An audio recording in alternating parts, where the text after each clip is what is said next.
We're continuing on in our look in Philippians, and this morning I was really taken by the opening words of chapter 2.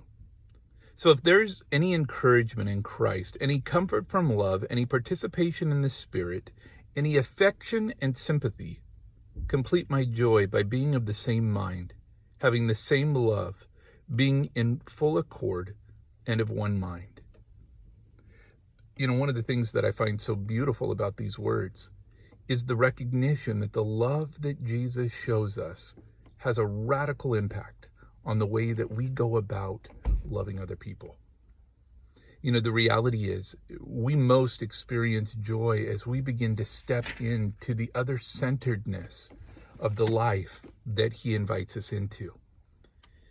That there's a recognition that the love of God begins to directly impact the way that we relate to other people.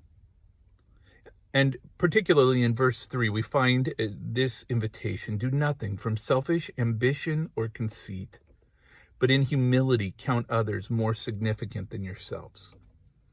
One of my favorite quotes on this idea of humility comes from C.S. Lewis, where he said that humility isn't thinking less of yourself. It's thinking of yourself less. One of the things that strikes me as we watch the news is the incredible pulls for self-protection and self-focus in this season. On both sides of the aisle, I hear people wrestle with these questions of how do I look out for me first? How do I self-protect? How do I do what's in my best interest? But the invitation of Jesus is to see beyond self-interest, to recognize that God has called us to something greater. And again, we find this beautiful invitation to count others as more important than yourself. Maybe a good practical test today as we go throughout our day is simply to ask the question, where are my thoughts? Are my thoughts consumed more by my own desires, my interest, my needs, my struggles? Or rather, are they dominated by the opportunity to bear witness to the love and the grace and mercy of Christ in others? Once I had a dear friend tell me that there are 3 practical tests that will tell you how other-centered you really are. Number 1, what do you do with the grocery cart when you're done shopping? Are you moved to put it away? Or do you simply, leave it out in front of the car and hope someone else will take care of it? 2, how do you treat those that mistreat you?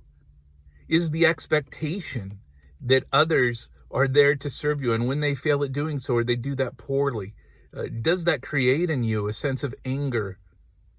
And does it cause you to retaliate and respond to others? And lastly, how do you respond when you're overlooked? Does it produce in you a sense of rage, or rather is it a recognition that life isn't about me and it's enough to simply play my role?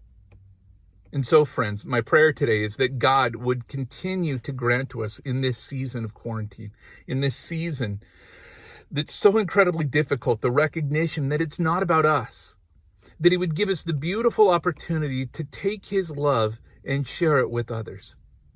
Today, may he surround you, may he fill you, may he glorify himself in you as we learn the joy of living an other-centered life. Love you guys, and we'll see you on Monday. Bye-bye.